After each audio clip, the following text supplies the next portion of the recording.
Mana haftaligi bo'ldi Kuvaytda, borib bukletda ko'rganda amir kelib, hali katta imoratda xo'jayini kelib, "Anta katabta Musafa Sharif iddat marrat" deb qoldi.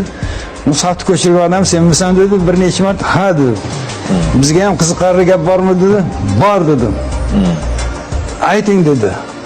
Odamlar yuramiz, "Hey bolalar, men bu odamni quloq solaman" dedi, hamma qatib qoldi, diplomatlar ham hamma. Men aytdim, aytaveraymi?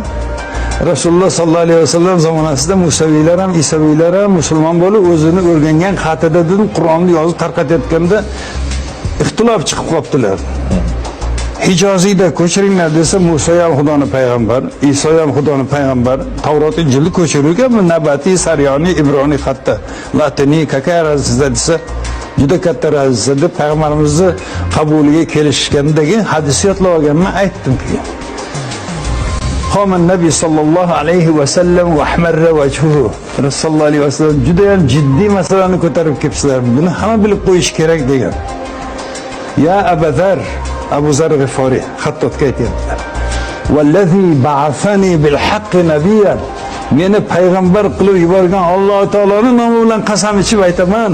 Ma anzalallohu tabaraka va taala ala Adam alayhi salatu vassalam. İlla 29 harfan allati taktubuna biha al-Qur'on. Ya bu Qur'oni Karimda yozayotgan harflaringni Alloh taolo odam atoga 29 alifbo harflari asosida o'rgatgan. Ala va hiya A B C D F G H K L M N ma'nosi bor dedim. Ali Amir, vallahi ma sami'tu bu gap eshitmagan, endi eshitasiz dedim. Bal huwa Qur'onda oyat bor. Bal huwa Qur'anun majid fi lawhil mahfuz. Bilisanin arabiyyin mubin degan. Balki inson zotini ko'plari bilmasdirlar.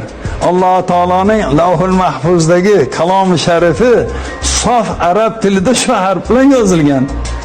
Bu harfning tartibi abjad havvas hutti kayl mn desam ma'nosi bor. Aytasiz ma'nosi. Endi men ko'p gapirdim desam yo'q, aytasiz.